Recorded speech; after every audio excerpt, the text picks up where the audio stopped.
Kenapa tuan pindah daripada era ke Hot FM? Daripada era ke Hot FM sebab ketika itu saya berada di apa orang kata, di apa, bukan sebagai kerja tetap lah. Masa dekat era? Masa dekat era. Kontrak lah? Yes.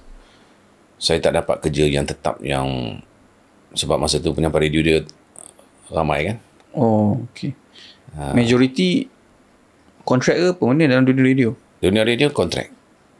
Sekarang tuan kat Zayan? Masih kontrak. Oh, memang kontrak tu standard lah? Kontrak tu standard, tetapi kontrak yang penyampai radio ni bukanlah kontrak yang setahun lah. Yang biasa-biasa punya, yang loose lah kan? Dia ada kontrak yang agak solid jugalah. Satunya kenapa dia orang tak letakkan kita dekat grade-grade tertentu, macam orang bekerja biasa apa dan sebagainya, sebab dia tak dapat nak bagi dekat kita gaji yang tinggi kalau dia letakkan dekat situ. Oh, faham. Dan satu lagi, kenapa orang asyik persoalkan kenapa gaji itu tinggi. Penyampai radio kerja senang kan, datang bercakap saja. Itu mentaliti orang. Saya ada teori lah. Okay, tuan share tuan punya teori dulu. Kenapa? Sebab orang kata benda tu senang. Datang, bercakap 4 jam, balik.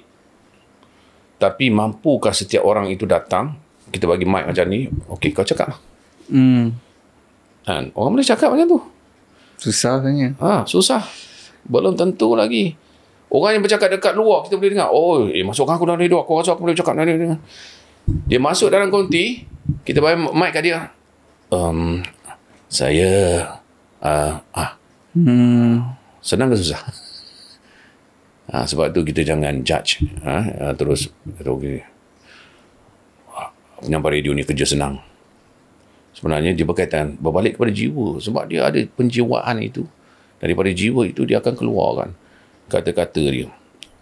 Dan satu lagi, rahsia lah saya cakap. Kenapa penyampai radio dikatakan gaji besar? Kerana ini daripada segi kos lah.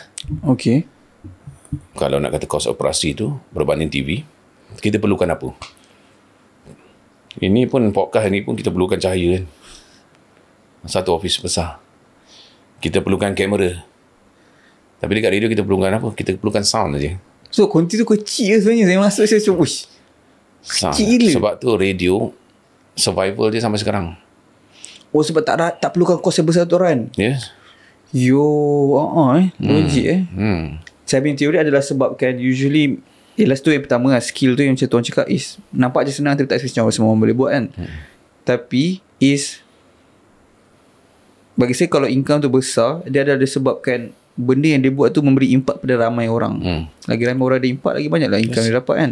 Yes. Income itu pula radio sekarang, terutamanya radio swasta, dia perlu mencari income sendiri. Income sendiri datang daripada mana? Daripada rating. Berapa ramai yang mendengar. Dan rating itu sebenarnya akan diumumkan, akan dihebahkan kepada pengiklan-pengiklan. Okey.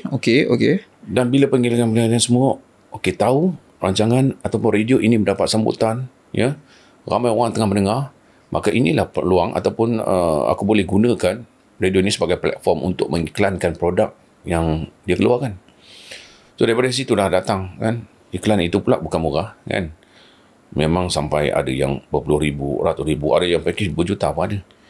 Macam Abang Faizal ni dah lama dalam industri radio. On average, berdasarkan pengalaman tengok, adakah daripada dulu sampai sekarang harga pengiklanan makin mahal ataupun tak bergerak ataupun berkurang?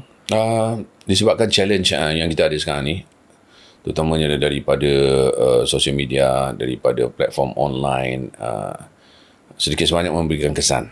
Okay. Tetapi saya tengok kajian jugalah, bukan setakat dalam dan luar negara, selagi orang menggunakan kereta untuk bergerak, selagi itu radio akan hidup. Setakat ni alhamdulillah. Mungkin satu ketika dulu terganggu sekejap sebab kita ada platform macam Spotify dan sebagainya, tetapi sebagai manusia nak dengar manusia juga. Betul. Dia tak boleh dengar non-stop ni apa semua lagu, dan dia tak boleh dengar rakaman dia sepanjang jalan. Dia nak interaction. Kita takkan nak bercakap. Kita boleh dengar YouTube kita untuk dengar ceramah, tetapi kepuasannya ataupun seronoknya bila kita pergi masjid itu sendiri untuk dengar kuliah secara langsung. Itu juga berlaku kepada pendengar-pendengar radio. Dan daripada tahap pengiklanan itu, dia lebih fleksibel sekarang ini. Dulu ada radio yang mendominasi market. Oh. Kan? Radio yang ramai pendengar, jutaan pendengar, dia mendominasi market, dia boleh letak situ. Sebab masa tu belum ada lagi cabaran sosial media, cabaran konten-konten online dan sebagainya. Tapi sekarang ini disebabkan market itu pun dah berubah dan sebagainya, maka kebanyakannya dia akan customize jugalah. Ikut pengiklan itu. Dan boleh mempackagekan sekali dengan social media sekali terus kan? Betul. Interesting. Dan sebenarnya radio pun sangat memerlukan social media. So daripada kita beat them, kita join them lah. So peredaran zaman lah basically kan. Betul. Zaman Prime tu Faizal dekat Hot FM kan? Ketika itu saya dilamar ke sana, saya dalam keadaan saya sudah melalui training. Itu saya kata tu, training tadi tu. Tapi dah establish tak masa ke era tu? Tidak. So basically pergi ke Hot ni orang still tak kenal? Masih tak kenal. Oh ya? Tahu apa ni? Saya mengambil orang kata langkah yang besar ketika itu. Sebab masa di era tu, saya buat part time sahaja. Okay.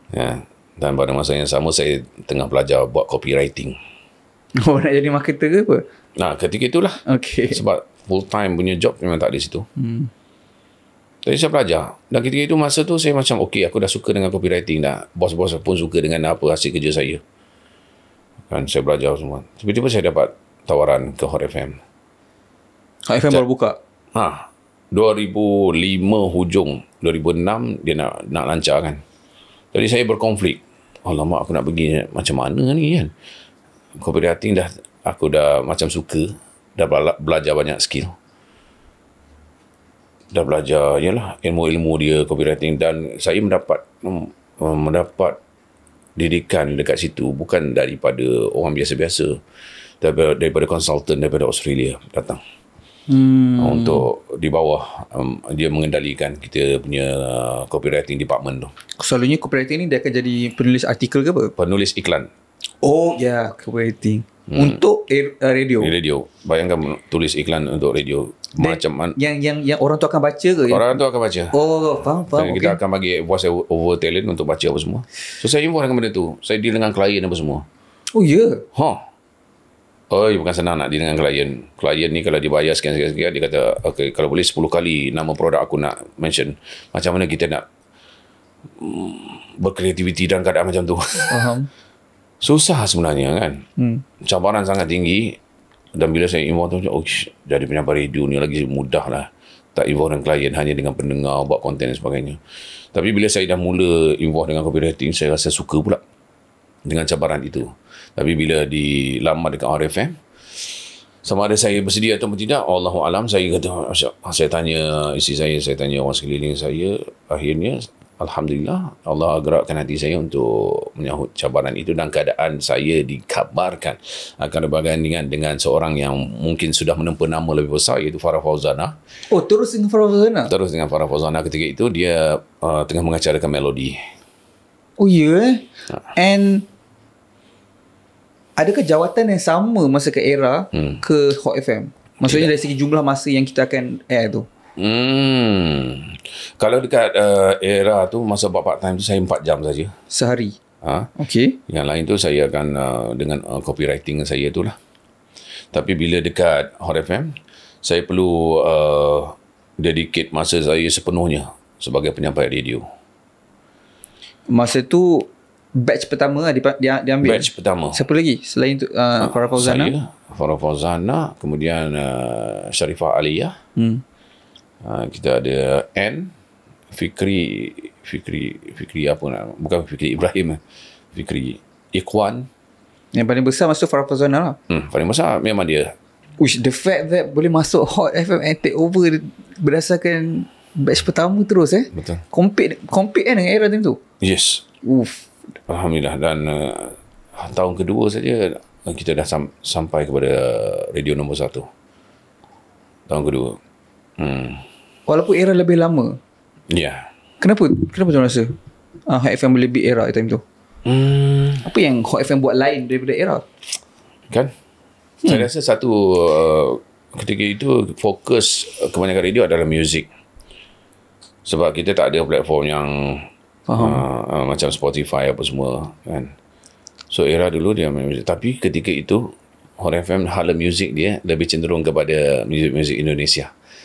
2005-2006 kan, 2007 memang itu adalah kemasukan band-band Indonesia macam Sheila on 7, Ungu, apalagi Samsons, banyak lagi lah ketika itu. Dan pihak pengurusan RFM mengambil langkah berani lah, walaupun mendapat banyak kecaman lah sebenarnya. Oh ya? Yeah. Kecaman banyak daripada khususnya karyawan muzik tanah air yang memang rasa macam RFM ni macam menyokong kepada muzik Indonesia.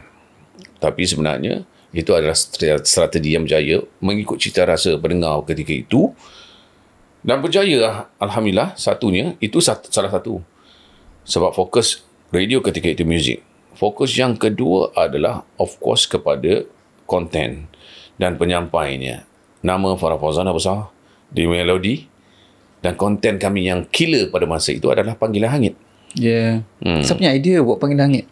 Panggilan Hangit ni sebenarnya kalau nak kata original daripada kita tak. Dia sebenarnya daripada luar lah. Memang luar negara? Prank call, ya. Prank call ni dah besar dekat luar kan. Tapi kat Malaysia first time lah. First time ketika itu. Dan bila orang dengar, orang rasa macam keseronokan untuk mengenakan orang tu. Dia orang suka kan. Orang suka mendengar detik-detik orang tu berada dalam keadaan cemas, macam mana dia respon terhadap benda tu, marah, menangis dan sebagainya. Mesti ada banyak gila recording Panggilan Hangit yang tak disiarkan, betul? Saya boleh katakan kebanyakan yang disiarkan. Oh ya. Yeah. Oh, so tak adalah dia. Oh, dia beep kan? Ada beep kan? Ada beep satu. Oh, patutlah. Okay. Yang sensitif semua tu dia kata kita akan beep kan. Satunya memang betul, ramai yang akan marah bila terima prank call macam tu. Ramai akan bagi respon di luar jangkaan. Tetapi lepas tu kita akan cakap, oh minta maaf, ini adalah panggilan hangit semata-mata. Automatik nada dia orang bertukar. Happy, gembira. Mana yang pada asalnya masa kita kenakan tu dia merasa marah macam okey dah tak boleh siarkan ni rasanya kan.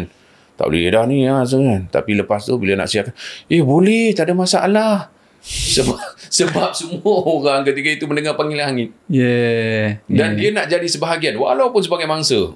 Maka dia akan relakan ketika itu. Dan dia akan seronok. Dan seolah-olah selepas Panggilan Hangit itu disiarkan, dialah selebriti di kalangan rakan mereka. Itulah dia mangsa-mangsa Panggilan Hangit tu. Ini sangat-sangat interesting. So dalam masa setahun dari radio nombor 1 berdasarkan rating. Di tahun yang kedua, alhamdulillah. So obviously dapat kontrak baru naik gaji lah sebab perform. Macam tu ke? Masa tu lah. Dia macam tu Saya daripada peralihan daripada era ke Hot FM tu, gaji tak banyak mana pun. Saya boleh katakan gaji saya last di Radio Era sekitar 2,000 macam tu. Masuk ke Hot FM pun kenaikan sedikit. Tetapi bila rating kita naik, ranking untuk radio tu naik, advertisers, pengiklan semua masuk, ketika itulah manajemen mampu untuk bayar kita. Dan kita pun bolehlah minta sedikit berdasarkan apa yang kita dah usahakan. Rasa macam culture shock ke time tu? Sebab dapat the amount of money yang lebih, dan juga bila keluar ke orang akan kenal dan sebagainya. Macam mana rasa dia? Itu yang saya kata tu. Dia akhirnya terperangkap dalam keadaan keduniaan. Dia berkait kan. Akhirnya perkara itu, sekuat mana pun kita, setebal mana pun ilmu kita dalam bidang agama kita, tapi kalau kita masuk dalam suasana yang menyangkutkan kita kepada perkara faktor lain kan, mungkin kita akan lama-kelamaan kita ditarik. Bayangkan kan, semua orang bercakap kan, semua orang nak tahu pasal kita, semua orang nak kalau boleh nak jumpa kita. Macam mana kita nak handle pun tu hari-hari?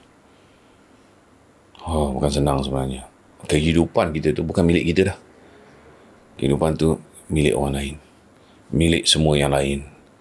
Dan saya sampai satu tahap juga, saya macam dah tak nak turun kedai apa semua. Sebab saya macam, saya ni introvert kan. asal dulu introvert.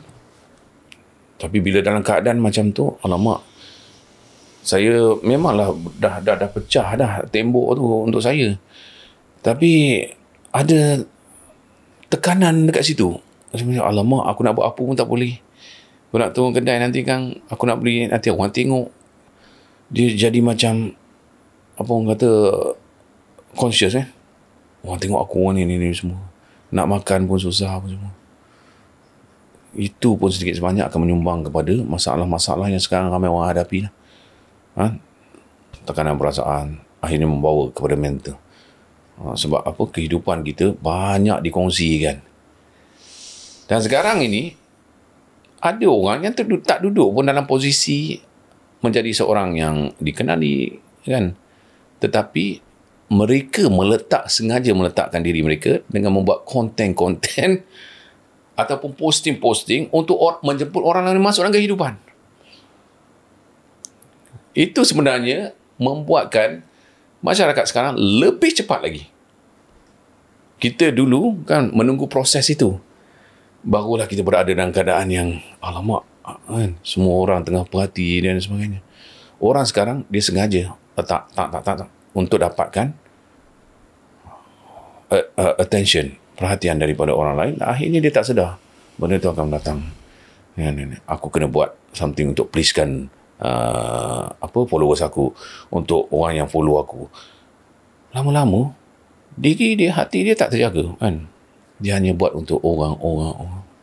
Sebab tu cepat datang tekanan.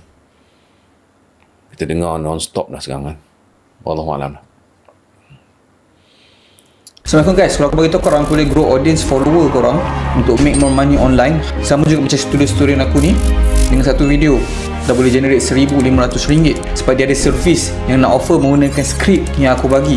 Ada juga student aku nak fokus on TikTok Shop dan dapat buat almost RM1,000 guys. Ini adalah peluang yang terbesar yang korang akan dapat untuk 2025 ni. Sebab apa guys? Sebab tengok ni salah satu student aku yang paling latest sekali, daripada zero almost 30k dah follower dia. And klinik Dr. Dean sekarang ni memang pack dia lain macam sampai ke data, perlu buat banyak video sebab almost hari-hari full schedule. Kalau korang nak achieve result-result macam student aku ni semua, boleh klik link kat bawah, join aku punya online university, Audience University.